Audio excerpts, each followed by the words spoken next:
Loan की किस्तें भी और घट सकती क्योंकि रिजर्व बैंक अगस्त में होने वाली बैठक में फिर रेपो रेट घटा सकता है। ये हम नहीं कह रहे हैं, बल्कि ये कहना है RBI governor Sanjay Malhotra. RBI के गवर्नर संजय मल्होत्रा ने कहा कि न्यूट्रल रुख का ये मतलब नहीं है कि पॉलिसी रेट्स नहीं घटाई जा सकती, जरूरत पड़ने पर इसमें और कटौती की जा सकती है। प्रवीण सर, क्या सरकार ब्याज दरों में और कटौती कर सकती है? नहीं, कटौती का रास्ता फिर से खुल सकता है जिस हिसाब से महंगाई का, रिटेल महंगाई का अभी जो आरबीआई के जो अनुमान है उससे भी कम पे महंगाई 2.1%, एक लंबे वक्त बाद 2.1% का रिटेल इन्फ्लेशन का आंकड़ा आया है। और उसने आरबीआई को अब एक इस तरह का हेडरूम दे दिया है कि जहाँ पे कि आप अब एक दौर में और रेट कट कर सकते हैं। जी, एज है सर। लेकिन सबसे चिंताजनक बात इस रिपोर्ट में ये भी कहा जा रहा है सर, कि कहा जा रहा है कि पिछले 9 सालों में बैंकों के डिपॉजिट्स में ना जबरदस्त डिक्लाइन देखने को मिल रहा है। मेरे पास आंकड़ा है, जो डिपॉजिट्स का जो रेट है 43% से घटकर अब 35% के आसपास हो गया। लगातार हम लोग मनी सेंट्रल में और तमाम जितने भी पैकेजेस हम लोग जो कर रहे हैं सर, उसमें हम लोग ये चिंता जता रहे हैं। पहले भी इस फाइनेंशियल ईयर की शुरुआत में भी हम लोगों ने इस पर कई बार डिस्कशन किया था, कहा था कि ओवर फाइनेंशियलाइजिंग वाला मामला है, बैंकों में पैसा आ नहीं रहा है, लोग जो है पैसा स्टॉक्स में हो गया, बॉन्ड्स में हो गया, म्यूचुअल फंड्स में हो गया, गोल्ड ईटीएफ में हो गया, सिल्वर में हो गया, या बिटकॉइन भी कह सकते हैं, तमाम दूसरे एसेट क्लास में पैसा जा रहा है। क्या यही एक बहुत बड़ा कारण है कि बैंकों में पैसे नहीं आ रहे हैं, या कोई और दूसरी वजह है सर? नहीं, बिल्कुल यही एक बड़ी वजह है जहाँ पे कि लोगों ने बैंकों में अपना डिपॉजिट करना कम किया है। और आप समझिए कि 43% के जो रेट था उससे घट के ये 35% पे पिछले 8-9 साल में ही आ गया। और न सिर्फ रिजर्व बैंक की ये चिंता है, बल्कि ये आरबीआई बल्कि सरकार की भी ये चिंता है। और ये सेबी भी चिंता इस बात की पिछले साल जता चुका है कि जिस तरह से लोग अंधाधुंध तरीके से पिछले साल तक तो खैर जिस तरह का फ्रेंजी था शेयर मार्केट्स में और F&O में पैसा लगाने का, अब उसमें थोड़ा सा कूल डाउन होते हुए हमने देखा है।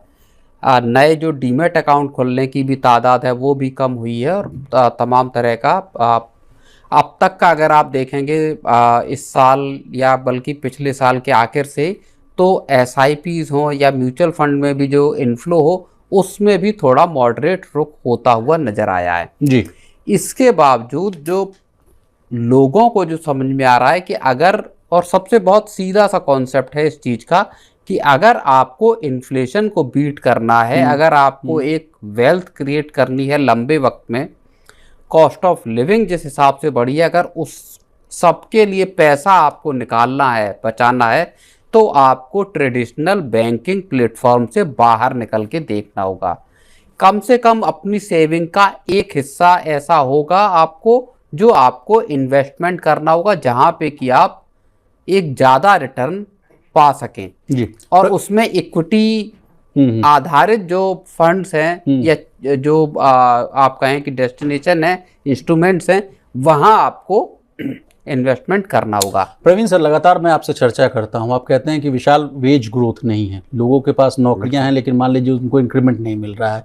ऐसे वक्त में मान लीजिए अगर मुझे गोल्ड में 25 से 35% का अगर मुझे रिटर्न मिल जा रहा है, इक्विटी या शेयर बाजार में मैं पैसा लगा के 10-15% का रिटर्न कमा ले रहा हूँ, SIP में से अच्छा रिटर्न ले पा रहा हूँ, तो क्या ये गुनाह है? क्या ये गुनाह इसमें कुछ नहीं है, लेकिन देखिए जो सरकार की चिंता है, जो सेबी की चिंता है और जो आरबीआई की चिंता है, दो तरह की चिंताएं हैं। प्लीज बताएं। एक तो बैंकिंग सिस्टम में लिक्विडिटी की फिक्र है, जिसको लेके आरबीआई को लगातार इस साल की शुरुआत से आरबीआई ने अंधाधुंध पैसा आपने सिस्टम में डाला। आपने लिक्विडिटी की बात की सर, 1% का CRR कट हुआ, यानी 100 BPS का। उस समय गवर्नर साहब ने ही कहा कि 2.5 लाख करोड़ जो है सिस्टम में आएंगे, तो लिक्विडिटी की समस्या तो दूर हो गई।